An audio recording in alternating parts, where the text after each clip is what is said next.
Hello all, welcome to Only IAS. So the topic for the day is how India can become a superpower. अब ये topic बहुत important है और इस topic से जो भी आपका कंटेंट बिल्ड होगा that can be very helpful for different parts of UPSC journey. अगर हम बात करें super power as a term कब इवॉल्व हुआ था, तो पोस्ट सेकेंड वर्ल्ड वॉर के टाइम पे सुपर पावर जो है टर्म अप्लाई किया जाने लगा स्पेसिफिकली दो कंट्रीज़ के लिए, फर्स्ट यूएसए के लिए और second USSR which is a group of countries that is our Soviet Union. फिर 1991 तक ये टर्म दोनों कंट्रीज़ के लिए यूज़ होता रहा या दोनों ब्लॉक्स के लिए यूज़ होता रहा। उसके बाद 1991 के अंदर हमें पता है कि there was disintegration of USSR और सोवियत यूनियन का डिसोल्यूशन हो गया था। तो 1991 के बाद USA was being termed as a sole super power of the world in a unipolar world. अगर हम बात करें आज के प्रेजेंट टाइम्स के अंदर, तो यूएसए तो सुपर पावर है ही, उसके साथ साथ चाइना को भी सुपर पावर कहा जा रहा है, बट मेनली चाइना की इकोनॉमिक ग्रोथ को देखते हुए इसको सुपर पावर कहना सही होगा। तो चाइना का सुपर पावर टैग मिलना उसके इकोनॉमिक ग्रोथ के एस्पेक्ट के ऊपर है।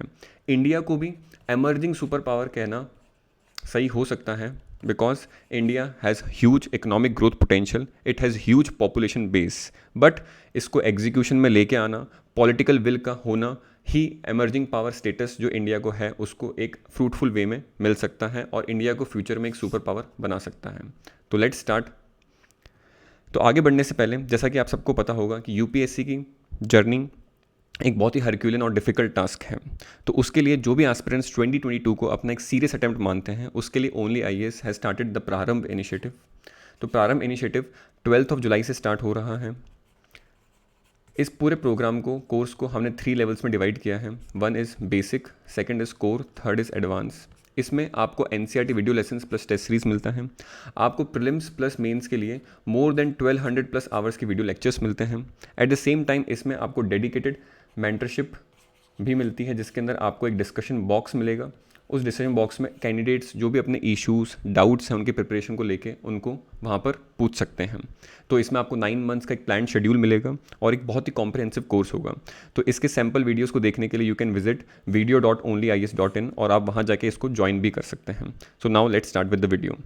अगर हम बात करें तो विकीपीडिया की डेफिनेशन के अकॉर्डिंग सुपर पावर एक ऐसा स्टेट होता है या एक ऐसी कंट्री होती है विच हैज़ दी एबिलिटीज़, क्या एबिलिटी है टू एग्जर्ट इन्फ्लुएंस, वो वर्ल्ड लेवल पे, ग्लोबल लेवल पे अपना इन्फ्लुएंस दिखा सके, डोमिनेशन शो कर सके, अपना डोमिनेंस दिखा सके। उस पर्टिकुलर स्टेट को क्या बोला जाता है? अ सुपर पावर। इसके अंदर इसका जो डोमिनेंस होता है वो एक सम होता है, एक प्लस होता है किन किन चीज़ों का? इकोनॉमिक पावर का, मिलिट्री पावर का, टेक्नोलॉजिकल पावर का, कल्चरल स्ट्रेंथ का, डिप्लोमेटिक और सॉफ्ट पावर का। अगर किसी कंट्री के पास ये सारे पैरामीटर्स क्या है बहुत स्ट्रांग होते हैं तो वो कंट्री एक लायबल कैंडिडेट होता है सुपर पावर बनने के लिए। तो एक विकीपीडिया की डेफिनेशन है। तो अगर हम देखें तो there is no agreed definition, कोई एक फॉर्मल एग्रीड डेफिनेशन नहीं है सुपर पावर की। ठीक है, सुपर पावर को हम इस तरीके से डिफाइन करते हैं कि कोई भी कंट्री अगर इन 7 डायमेंशंस को क्या कि मास्टर कर लेती है, इन 7 डायमेंशंस के अंदर क्या कि फुलफिल होती है, तो उसको एक सुपर पावर का स्टेटस मिल जाता है। तो ये एक सुपर पावर की डेफिनेशन होती है, क्योंकि अगर आप इन सारे डायमेंशंस में क्या है कि पूरे पूरे प्रॉपर हो, तभी क्या है कि आप अपना इन्फ्लुएंस, आप अपना डोमिनेंस क्या है कि वर्ल्ड लेवल पे, ग्लोबल लेवल पे क्या है कि डोमिनेट और शो कर पाओगे। अब अगर बात करते हैं इंडिया को कैसे सुपर पावर बनाया जा सकता है। अब रियल टर्म्स में बनेगा ना बने, कब बने वी डोंट नो, बट इस वीडियो के अंदर we will try to make India a super power. First सबसे इंपॉर्टेंट चीज़ है to enhance economic influence. Economic influence को एनहेंस करना is the most important thing in making India a super power. अगर मैं बात करूं तो 1990 के अंदर इंडिया और China were mostly eight the same stage of $250 million economy थी दोनों ही कंट्रीज़ की। बट अगर हम आज की बात करें तो 1990 से आज के अंदर बहुत ज़्यादा डिफरेंस आ गया है। चाइना की जो इकोनॉमी है आज $14 ट्रिलियन की हो चुकी है, जबकि इंडिया की is less than $3 trillion. Eight the same time US की जो इकोनॉमी है दैट इज़ $21 ट्रिलियन। बहुत सारे एस्टिमेट्स हैं, कुछ एस्टिमेट्स ये कहते हैं कि इंडिया को 33% रेट पे ग्रो होना पड़ेगा टू बीट चाइना। 33% पे क्या है कि हमारी जीडीपी ग्रोथ को क्या है कि ग्रो होना पड़ेगा to beat China. At the same time there are certain estimates कि अभी जो हमारी स्पीड है जीडीपी ग्रोथ की उससे हमको 136 ईयर्स लगेंगे जहाँ पर अभी चाइना करेंटली है। तो this is a very very stark difference जो कि इंडिया और चाइना के बीच में है। तो इसीलिए हमें एनहांस करना पड़ेगा किसको? इकोनॉमिक इन्फ्लुएंस को। और एनहांस करने के लिए हमारे पास बहुत सारे रीजंस हैं, बहुत सारे तरीके हैं। अगर मैं बात करूँ तो क्या क्या तरीके हैं। फर्स्ट है creating an army of entrepreneurs. Entrepreneurship को प्रमोट करना, बिजनेसेस को बनाना बहुत ज़्यादा इंपॉर्टेंट है। अगर हम देखें तो एक यूनिकॉर्न लिस्ट होती है जो वर्ल्ड वाइड पब्लिश होती है, उसके according US has the highest numbers of unicorns, 233 unicorns हैं, चाइना में 227 है, इंडिया में जस्ट 25 से 30 हैं। यूनिकॉर्न्स क्या होते हैं? यूनिकॉर्न्स वो स्टार्टअप्स होते हैं जिनका वैल्यूएशन क्या है, $1 बिलियन से क्या है कि ऊपर जा चुका है, वो सारे यूनिकॉर्न्स होते हैं। इंडिया की बात करें तो बाईजूस इज़ वन यूनिकॉर्न। ठीक है, तो हमारे पास क्या है कि we need to create an army of entrepreneurs ताकि बिजनेस ग्रो हो। बिजनेसेस ग्रो होंगे तो जॉब्स ज़्यादा बढ़ेंगी, जॉब ज़्यादा बढ़ेंगी तो क्या है कि ज़्यादा टैक्सेशन होगा जो कि गवर्नमेंट स्पेंडिंग को इंक्रीज करेगा, गवर्नमेंट की public spending in education, health सबको इंक्रीज करेगा, इंफ्रास्ट्रक्चर को इंक्रीज करेगा। एट द सेम टाइम ये इंक्रीज करेगा फॉर्मल इकोनॉमी को और डाउन करेगा पैरेलल इकोनॉमी को, which is actually hampering the growth of the economy. इसलिए हमें क्या है कि हमारे जो ब्रेन ड्रेन हो रहा है सिलिकॉन वैलीज़ के अंदर, हमारे जो प्रोफेशनल जा रहे हैं और वहाँ की क्या है कि बिजनेसेस के अंदर कंट्रीब्यूट कर रहे हैं, तो हमें उनको रोकना पड़ेगा। Eight the same time India को बिल्ड करने पड़ेंगे अपने खुद के गूगल, अपने खुद के फेसबुक, अपने खुद के ट्विटर। जैसे कू जो इनिशिएटिव है इंडिया का, बहुत अच्छा इनिशिएटिव, बट देखना होगा कि इंडिया के अंदर वो किस तरीके से एक्सेप्टेबिलिटी को ले पाता है। इसलिए गवर्नमेंट भी क्या है कि इस रास्ते के अंदर क्या है कि अपने इनिशिएटिव ले रही है, like startup India, stand up India हो गया। फिर एनहेंस करने के लिए इकोनॉमी को और भी बहुत सारे रास्ते हैं। अगर हम बात करूँ लिबरलाइजेशन की, तो China was a bit earlier, 10 to 12 years earlier क्या है कि चाइना ने लिबरलाइज कर दी थी अपनी इकोनॉमी। ठीक है, उसने क्या किया था, उसने इनवाइट की थी कंपनीज अक्रॉस द वर्ल्ड, उसने अब कंपनीज को इनवाइट किया। उसने बोला कि kindly come and do manufacturing in our country. तो उसने क्या है कि विजन देखा था कि चाइना को मैन्युफैक्चरिंग हब बनाने का। इसके लिए उन्होंने क्या है कि स्पेशल इकोनॉमिक जोन्स का स्टैब्लिशमेंट किया। उन्होंने बहुत जल्दी क्या है कि ईज़ ऑफ डूइंग बिजनेस को स्टैब्लिश किया। बट इंडिया के केस में हम देखें तो 1991 के अंदर हमने क्या किया, लिबरलाइजेशन किया। वो भी जब हमारे पास बैलेंस ऑफ पेमेंट क्राइसिस आने वाला था, इकोनॉमिक क्राइसिस हमारे पास आने वाला था। Eight the same time India का क्या है कि प्राइमरी सेक्टर तो शुरू से डोमिनेंट था, प्राइमरी सेक्टर में क्या कि सारा वेटेज था हमारा, बट कभी भी हमने सेकेंडरी सेक्टर को क्या है ध्यान नहीं दिया। और जब हमारा लिबरलाइजेशन हुआ उस टाइम क्या है कि हमारे पास सुपर कंप्यूटर्स और कंप्यूटर्स की वेव आने लगी, आईटी की वेव आने लगी। तो इसलिए क्या हुआ कि हम डायरेक्टली किस पे शिफ्ट हो गए, we directly shifted to tertiary और सर्विस सेक्टर। और हमने सेकेंडरी सेक्टर को ना तो इतना क्या इंपॉर्टेंस दी, ना ही उसके लिए क्या है कि इसेंशियल रिफॉर्म्स को हमने लिया। इसलिए हमारा मैन्युफैक्चरिंग सेक्टर क्या है कम हो गया है। बट इसको हमें ग्रो करना है, इसको ग्रो करना है ताकि तभी हम क्या है कि एक्चुअल टर्म्स में क्या है कि हमारी इकोनॉमिक ग्रोथ को इंश्योर कर सकते हैं। तो इसके लिए बहुत सारे गवर्नमेंट भी स्टेप्स ले रही है। इन्हीं को क्या है कि हमें बहुत स्ट्रिक्ट इंप्लीमेंटेशन के थ्रू, पॉलिटिकल विल पावर के थ्रू क्या है कि बढ़ाना है। Like make in India initiative, digital initiative, then we are seeing that we are actually getting higher in number of ease of doing business rankings by world bank. हर साल हमारा क्या है कि रैंक इंप्रूव होता जा रहा है। एट द सेम टाइम आत्मनिर्भर भारत हमने अभी इनिशियली स्टार्ट किया है कोविड-19 के अंदर, क्योंकि कोविड-19 के अंदर हमने क्या देखा है कि चाइना की जो इमेज है, मेड इन चाइना की जो इमेज है, उसको डेंट लगा है। चाइना के अंदर वुहान क्राइसिस जो हुआ है, वुहान कोविड-19 जो वहाँ पर पैदा हुआ है, उससे क्या है कि चाइना की इमेज बहुत ज़्यादा ख़राब हुई है। एट द सेम टाइम ये एक विंडो ऑफ अपॉर्चुनिटी है जिसके अंदर क्या है कि इंडिया दूसरे कंट्रीज़ के क्या है कि जो भी बेस लोकेशन है मैन्युफैक्चरिंग के चाइना के अंदर, उनको क्या है कि इंडिया इनवाइट कर सकती है। At the same time we can take use of industrial revolution 4.0, we can actually establish and grow more special economic zones, export processing zones, coastal economic zones and tech cities like the GIFT city in Gujarat. तो इस तरीके से हम क्या है कि इसको enhance करते हैं। थर्ड जो इंपॉर्टेंट चीज़ है इकोनॉमिकल लेवल पे, that is improving infrastructure. Eight the same time logistic sectors को भी इंप्रूव करना बहुत इंपॉर्टेंट है। तो हमें roadways, railways, waterways, in fact inland waterway transport को भी क्या है कि एनहेंस करना है। एट द सेम टाइम हमें एयरवेज पे भी काम करना है। अब इससे होगा क्या कि इससे ओवरऑल क्या है कि मोबिलिटी क्या है, गुड्स और सर्विसेज की मोबिलिटी बढ़ेगी। तो वो क्या इंश्योर करेगा, efficient backward and forward linkages. Upstream और डाउनस्ट्रीम चैलेंजेस जो आते हैं मैन्युफैक्चरिंग इंडस्ट्रीज़ को और बहुत सारे अलग सेक्टर्स को, वो क्या है कि कम हो जाएंगे अगर हमारी mobility of goods and services faster हो गई तो इसलिए इन तीनों पे अब काम करना बहुत ज़रूरी है। एट द सेम टाइम इसमें गवर्नमेंट बहुत सारे इनिशिएटिव्स ले रही है, लाइक सागरमाला इनिशिएटिव, जिसमें क्या है कि पोर्ट लेड डेवलपमेंट को क्या है कि इंपॉर्टेंस दी जा रही है ताकि जो टर्न अराउंड टाइम है शिप्स का आने का टाइम और उनका डी डॉक करने का टाइम और वापस जाने का टाइम वो रिड्यूस कर सकें। भारतमाला प्रोजेक्ट है, सेतु समुद्रम प्रोजेक्ट है, उड़ान स्कीम है, then we have FAME scheme for electrical vehicles. तो ये सब चीज़ें क्या है कि इनिशिएटिव्स हैं उस डायरेक्शन में। फिर बात करते हैं पॉपुलेशन। अब पॉपुलेशन एक बहुत इंपॉर्टेंट सोर्स है। हमें पता है कि इंडिया का क्या है कि डेमोग्राफिक डिविडेंड बहुत ज़्यादा हाई है। डेमोग्राफिक डिविडेंड का मतलब ये होता है कि कोई भी कंट्री की वर्किंग एज पॉपुलेशन जो है वो एक वर्किंग पॉपुलेशन ब्रैकेट के अंदर आ रही है। इसलिए क्या है कि हमारे पास ह्यूज पोटेंशियल है, ह्यूज यूथ पोटेंशियल है, जिसको क्या है कि हम वर्किंग में लगा सकते हैं। बट अगर हमारे पास अपॉर्चुनिटीज़ नहीं होंगी तो वो सारा डेमोग्राफिक डिविडेंड किस में बदल जाएगा? That demographic dividend will be converted into demographic disaster. अगर इसको हम देखने की कोशिश करें तो हमारा जो डेमोग्राफिक डिविडेंड है, वर्किंग एज पॉपुलेशन है, उसके अंदर एक रिपोर्ट थी, India skills report 2019। According to this report उसमें बताया गया कि only 4.69 skilled labour is present in India out of the total labour capacity. और ये जो परसेंटेज है, चाइना के लिए 24 है, यूएस के लिए 52 है और यूके के लिए 68 है। इसलिए there is urgent need for skilling, upskilling and reskilling of the Indian population. ठीक है, इसलिए क्या है कि गवर्नमेंट ऑफ इंडिया क्या लेके आई? Skill India initiative. But initiatives हर बार गवर्नमेंट लेके आती है, अच्छे इंटेंशंस होते हैं, बट उनका एग्जीक्यूशन, उनके ऊपर पॉलिटिकल विल पावर ही क्या डिफाइन करेगा उनके आउटकम्स कैसे आते हैं। पॉपुलेशन को और देखने के लिए हमें फोकस करना पड़ेगा हेल्थ केयर पे और एजुकेशन पे, तभी हम एक अच्छी पॉपुलेशन बना पाएंगे जो कि प्रोडक्टिव होगी। अगर मैं बात करूं हेल्थ केयर की तो we are just spending only 1.29% of GDP. और हमने देख लिया कोरोना वायरस की सेकेंड वेव के अंदर क्या हेल्थ इश्यूज और हेल्थ क्राइसिस हमने देखने को मिले हैं। At the same time literacy की बात करें इंडिया के अंदर तो there is only 74.4 people who are actually literate as per the census 2011। उसके अंदर मेल और फीमेल का रेशियो ये है। At the same time Oxfam जो रिपोर्ट है वो ये कहती है कि India ranks 123 in the 135 countries in female literacy rate. तो this is the situation of education also. बहुत सारे लोग ऐसे हैं इंडिया में जिनको क्या कि अपना नाम लिखना नहीं आता, अपना नाम पढ़ना नहीं आता है। तो अगर हम फोकस करेंगे हेल्थ पे और एजुकेशन पे, जो हमारे पास आउटकम आएगा वो आउटकम इस सेंस में आएगा कि हमें एक बेटर ह्यूमन और सोशल कैपिटल मिलेगी, जिसको हम प्रोडक्टिव वर्क के लिए लगा सकते हैं, जिसको हम क्या है कि कंट्री की essential growth in different sectors, primary, secondary and tertiaries के अंदर यूज़ कर सकते हैं। और at the same time they will also improve the socio economic indicators. तो पॉपुलेशन के अंदर ये एक और इंपॉर्टेंट चीज़ है।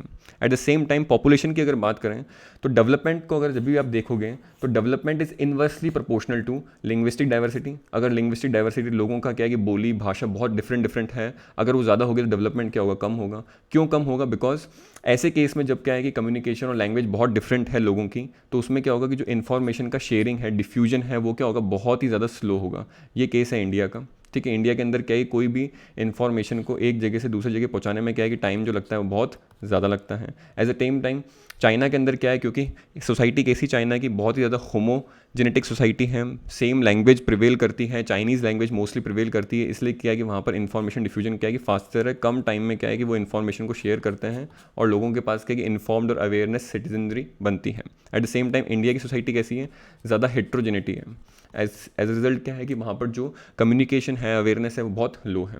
सिमिलरली इंडिया के अंदर बहुत ज़्यादा एथनिक रिलीजियस डाइवर्सिटी है। There are more than 200 odd caste prevalent in India. Almost all the major religions of the world are found in India. तो इससे चक्कर में क्या होता है कि we are seeing ethnic divide, social divide, communal violence, inter state disputes, और ये सब चीज़ें क्या करती हैं? डेवलपमेंट को क्या करती हैं? हैम्पर करती हैं। At the same time poverty भी क्या है, डेवलपमेंट को हैम्पर करती है। तो हमें ये नहीं करना है कि हमें सब लोगों को इंग्लिश सिखानी है, सब लोगों को हिंदी सिखानी है। एट द सेम टाइम हमें क्या इंश्योर करना है कि सब लोगों के जो भी डिफरेंसेस हैं उनको वो रखें अपने पास, but at the same time हम एक स्टैंडर्ड बनाएं जिससे कि क्या है लोग अवेयर हो पाएँ, एजुकेशन को ले पाएँ, ताकि क्या है कि इंटर ऑपरेबिलिटी कर सकें from different states and different aspects of religion. तो ये चीज़ को हमें ध्यान देना है डेवलपमेंट। तो हमें दो डिस्कस कर लिए, इकोनॉमी और पॉपुलेशन। अब थर्ड पे चलते हैं। थर्ड हमारे पास, हमें we need to build a self reliant military and space. अगर हम बात करें तो India imports more than 95% of defence equipments. ये एक रिलेटिव डिफरेंस है किसके बीच में? इंडिया और चाइना के बीच में। कितने न्यूक्लियर वॉर हेड्स हैं इंडिया और चाइना के बीच में, कितने नेवल शिप्स हैं, टैंक्स हैं, डिफरेंट। तो हम बताते हैं कितना डाइवर्जेंस है इंडिया और चाइना की मिलिट्री कैपेसिटी के अंदर।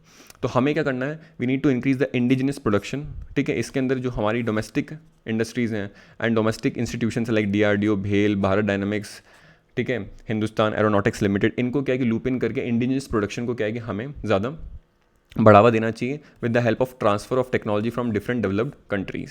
Eight the same time other focus areas कौन कौन से होने चाहिए? हमें बॉर्डर सिक्योरिटी मैनेजमेंट पे फोकस करना चाहिए, हमें डिक्रीज करना चाहिए लेफ्ट विंग एक्सट्रीमिज्म को, इंटरनल टेररिज्म को, इंसर्जी को, specially in north eastern regions. Then drug trafficking, इसको भी क्या है कि हमें लेगलिक या फिर नलीफाई करना चाहिए। फोर्थ पे आते हैं तो हमें एक बहुत इंपॉर्टेंट एस्पेक्ट पे आते हैं जैसे रिसोर्स ऑप्टिमाइजेशन और जोग्राफिकल एडवांटेज। तो इंडिया के अंदर क्या है कि एनर्जी और मिनरल रिसोर्सेज ऑप्टिमली प्रेजेंट हैं, but at the same time optimally present होने के बाद हमें इसका क्या है कि रिसोर्स ऑप्टिमाइजेशन करना बहुत ज़रूरी। इनकी रिसोर्स यूसेज एफिशिएंसी उसको बढ़ाने की ज़रूरत है, वेस्टेजेस को कम करने की ज़रूरत है।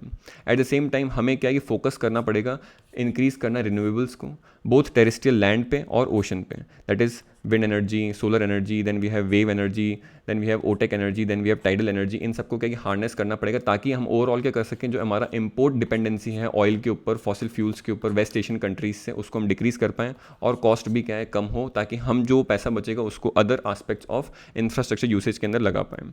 फिर हम बात करें जोग्राफिकल एडवांटेज की, तो इंडिया के पास ह्यूज कोस्ट लाइन है। इस कोस्ट लाइन का यूज़ करते हुए इंडिया क्या है कि अपनी ट्रांस ओशनिक कॉमर्स को बढ़ावा दे सकता है।